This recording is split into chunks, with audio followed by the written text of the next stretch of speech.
Assalamualaikum warahmatullahi wabarakatuh. Selamat sore para audiens penyuluhan dari warga RW 6 Dusun Gunung Lincing, Desa Gunung Sari, Kecamatan Umbul Sari, Jember. Perkenalkan, saya Livia Putri Maharani sebagai moderator yang akan membimbing jalannya diskusi pada sore hari ini. Sebelumnya, saya akan menyampaikan estimasi waktu, yang mana dalam 30 menit ke depan, rekan saya akan menjelaskan atau memaparkan materi mengenai penyuluhan gaya hidup sehat dan aktivitas fisik untuk mencegah dan mengontrol hipertensi. Selanjutnya, acara diskusi akan dilanjutkan dengan agenda tanya jawab atau diskusi yang dapat dilangsungkan melalui grup WhatsApp. Selanjutnya, saya serahkan kepada rekan saya, Kirana Putri Salsabila. Baik, terima kasih moderator. Sebelumnya perkenalkan, saya Kirana Putri Salsabila, selaku mahasiswa yang akan menyampaikan materi penyuluhan pada hari ini. Untuk materi penyuluhan kali ini, saya akan menyampaikan mengenai bagaimana gaya hidup sehat dan aktivitas fisik untuk mencegah dan mengontrol hipertensi atau tekanan darah tinggi. Nah, sebagai pengantar, sebelumnya hipertensi atau tekanan darah tinggi merupakan salah satu masalah kesehatan yang membutuhkan perhatian lebih oleh pemerintah. Hal ini disebabkan pada tahun 2018 menurut riset kesehatan atau Kemenkes menjelaskan bahwa hipertensi menempati peringkat pertama sebagai diagnosa penyakit tidak menular dengan kejadian atau kasus sebanyak 185.857 kasus. Nah, masalah kesehatan hipertensi ini atau tekanan darah tinggi dipengaruhi oleh berbagai faktor. Nah, salah satunya itu adalah rendahnya atau kurangnya pengetahuan masyarakat terkait hipertensi. Selain itu, rendahnya informasi mengenai gaya hidup sehat seperti pola makan dan aktivitas fisik dapat menjadi salah satu faktor tingginya angka hipertensi di masyarakat. Selain itu, kebiasaan merokok, konsumsi garam yang berlebih, konsumsi lemak dari daging merah, kemudian obesitas, kurangnya aktivitas fisik, stres, dan konsumsi minuman beralkohol juga dapat menjadi salah satu faktor penyebab tekanan darah menjadi tinggi. Hipertensi dapat dicegah dan dikontrol dengan meningkatkan kesadaran masyarakat untuk merubah gaya hidup masyarakat menjadi lebih sehat. Nah, untuk mewujudkannya, kami mengadakan kegiatan edukasi atau penyuluhan ini. Oleh sebab itu, dimohon untuk para audiens dapat menyimak penyuluhan yang akan saya sampaikan. Next.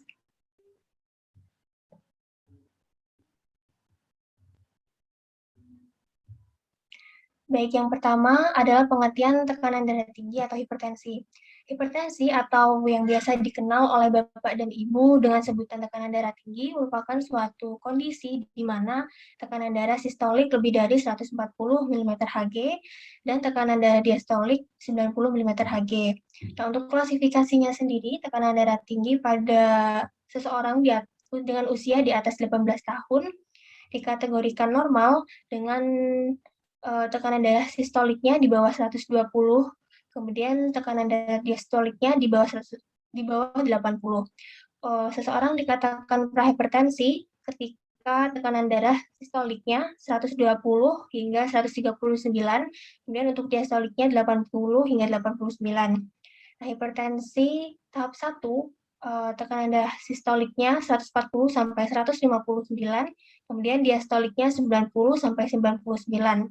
Untuk hipertensi tahap 2 adalah di mana tekanan darah sistoliknya lebih dari atau sama dengan 160 dan dia ibu temukan ketika mengecek kesehatan ke tenaga kesehatan. Nah, biasanya itu Bapak dan Ibu setelah melakukan tes tekanan darah itu oleh petugas kesehatan akan disampaikan. Nah, ini untuk kategorinya. Next. Selanjutnya adalah tanda dan gejala hipertensi. Nah, sebagian besar penderita sebelumnya untuk tanda dan gejala hipertensi, sebagian besar penderita hipertensi itu sebenarnya tidak menimbulkan gejala. Namun umumnya beberapa gejala yang dialami oleh penderita hipertensi itu sendiri tidak disebabkan oleh gejala hipertensi atau tekanan darah tinggi itu. Nah, gejala yang terjadi seperti yang umum terjadi seperti sakit kepala atau nyeri kepala, kemudian kelelahan, bahkan terjadi mual dan muntah, sesak napas, dan gelisah. Pada beberapa kasus, penderita hipertensi itu mengalami pandangan kabur akibat adanya gangguan pada otak, mata, jantung, dan ginjal. Hal ini disebabkan oleh tingginya tekanan darah tersebut. Bahkan pada penderita hipertensi berat dapat mengalami penurunan kesadaran akibat terjadi pembengkakan pada otak. Nah, kondisi ini disebut dengan ensefalopati hipertensi yang membutuhkan tindakan segera. Seseorang dengan beberapa faktor risiko hipertensi dapat dicegah dan dikontrol apabila hipertensi dapat diketahui lebih awal. Next. Selanjutnya adalah faktor risiko hipertensi. Nah, faktor risiko hipertensi yang pertama adalah faktor usia. Usia dapat mempengaruhi tekanan darah tinggi, sehingga semakin bertambahnya usia dapat meningkatkan risiko terkena hipertensi atau tekanan darah tinggi. Hal ini disebabkan oleh perubahan alami yang terjadi pada tubuh yang dapat mempengaruhi jantung, kemudian pembuluh darah, dan juga hormon. Hipertensi yang dialami oleh seseorang dengan usia kurang dari 35 tahun itu berisiko tinggi mengalami atau terkena penyakit arteri koroner. Untuk faktor risiko yang selanjutnya adalah jenis kelamin. Pada seseorang dengan usia muda atau parubaya memiliki risiko terkena hipertensi pada laki-laki dan wanita itu lebih tinggi ketika usianya lebih dari 55 tahun atau ketika wanita mengalami menopause. Next. Kemudian adalah merokok. Kandungan nikotin pada rokok itu dapat meningkatkan tekanan darah karena nikotin sendiri dapat memberikan sinyal pada kelenjar adrenal pada tubuh agar dapat mengeluarkan hormon epinefrin atau adrenalin.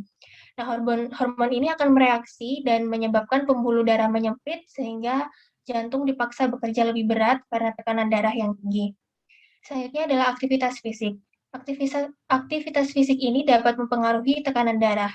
Ketika seseorang kurang melakukan aktivitas fisik seperti berolahraga, maka frekuensi denyut jantung akan menjadi lebih tinggi, sehingga otot jantung harus bekerja lebih berat setiap kontraksi otot. Selanjutnya adalah stres. Stres ini dipercaya dapat mempengaruhi peningkatan aktivitas saraf simpatis. Next. Nah, selanjutnya adalah cara mencegah hipertensi. Cara mencegah hipertensi yang pertama yang bisa Bapak dan Ibu lakukan adalah mengurangi konsumsi garam. Nah, maksimal konsumsi garam per hari itu adalah kurang dari 1 sendok teh per hari. Nah, jadi Bapak dan Ibu bisa mengurangi penambahan garam pada makanannya. Yang kedua adalah dengan beraktivitas fisik dan berolahraga secara teratur. Nah, aktivitas fisik yang dapat dilakukan adalah dengan berjalan kaki sekitar 3 km atau berolahraga sekitar 30 menit per hari, minimal dilakukan selama 5 kali dalam seminggu.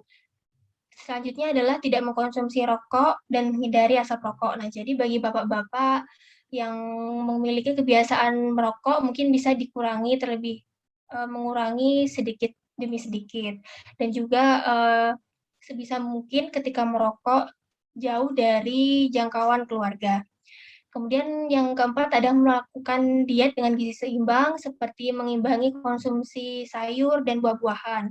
Nah, sayur dan buah-buahan ini juga dapat membantu kita menjadi lebih sehat sehingga risiko terkena hipertensi ini semakin menurun. Yang kelima adalah menjaga agar berat badan tetap ideal. Nah, berat badan yang obesitas atau yang berlebih itu dapat menjadi salah satu faktor risiko terjadinya hipertensi seperti yang saya jelaskan sebelumnya. Yang terakhir adalah tidak mengkonsumsi alkohol. Next. Nah, ini ada cara mencegah hipertensi yang mungkin Bapak dan Ibu bisa ingat-ingat ya, atau saya biasa menyebutnya itu jembatan keledai.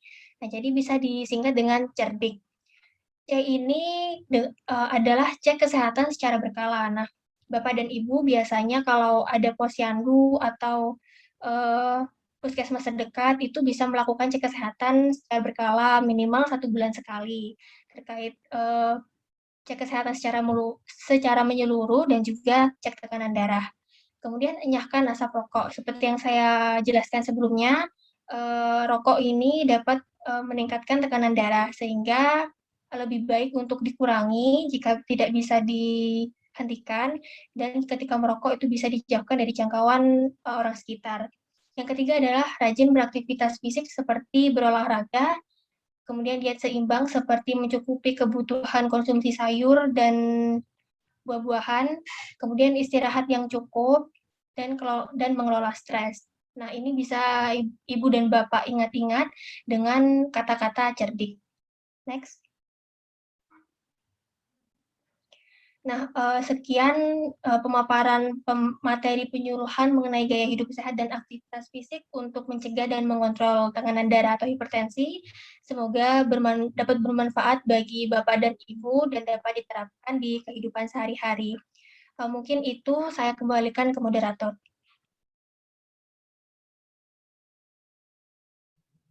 Yeah. Saya ucapkan terima kasih atas pemaparan materi penyuluhan yang sangat luar biasa dari Kirana. Seperti yang telah saya sampaikan pada awal tadi, bahwa untuk diskusi dan tanya jawab dapat kita lanjutkan melalui WhatsApp group. Jadi apabila Bapak dan Ibu memiliki pertanyaan seputar materi yang kami sampaikan tadi, dapat disampaikan melalui grup WhatsApp kita. Mungkin cukup sekian untuk penyuluhan pada sore hari ini. Kurang lebihnya mohon maaf. Wassalamualaikum warahmatullahi wabarakatuh.